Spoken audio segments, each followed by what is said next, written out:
Hello and welcome to Access Sportsnet. Lakers driven by your Southern California Honda dealers. I'm Chris McGee, Derek Fisher, Big Game James Worthy, Mike Bresnahan, Allie Clifton will be joining us in a little bit. We got Mike Trudell covering the postgame out in Minnesota. Lakers lose to the T-Wolves, and for just the third time in franchise history, the Los Angeles Lakers start 0-5. Kind of a tough way to get things going here to start off the 2022-23 season. No AD. And another game where they are right there to win. Big game. Just don't get it done. You know, execution-wise. 0-4, you're desperate for a win. You're going there without one of your bigger guns, AD.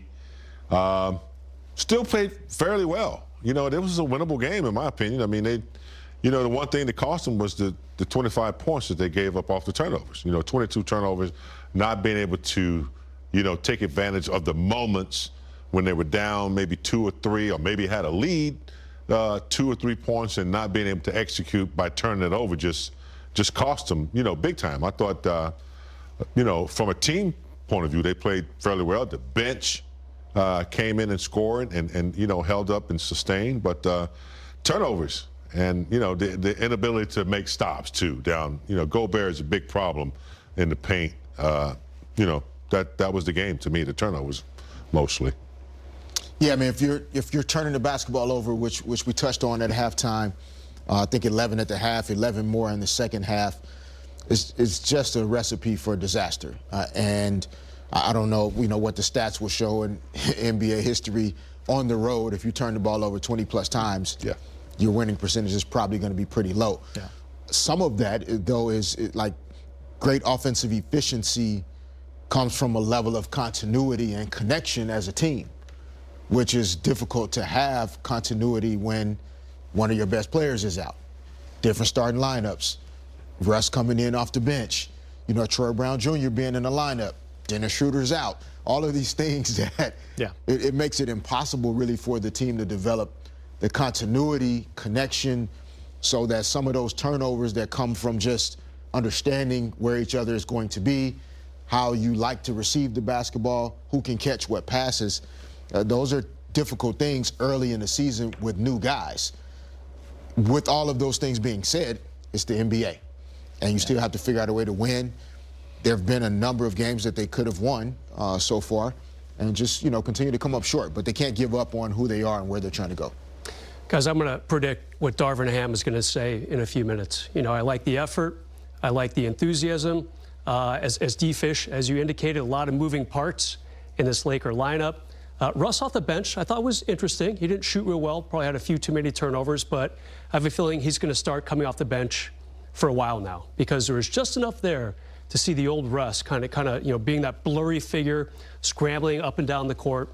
I think that's where he's best on this team. But just such a struggle to score points.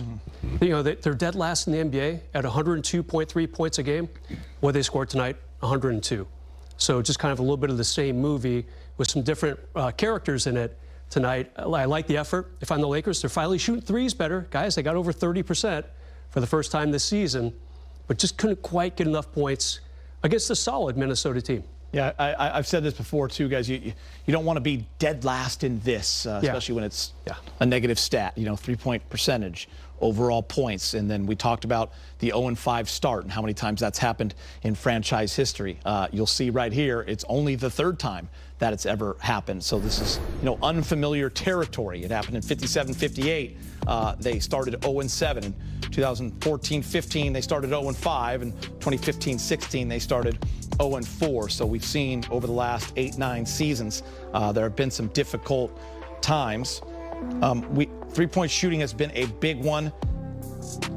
Best of the year, actually, still only 31%, but you see the trend of less threes. They were 9 for 29. They were still minus 12 in that category. But big game, I think you hit it on the head. When you go on the road, and Fish even said, I don't know what the percentages are, but when you're going to turn that ball over 22 times and it's going to lead to 25 points, 22 fast break points, it's tough to win on the road.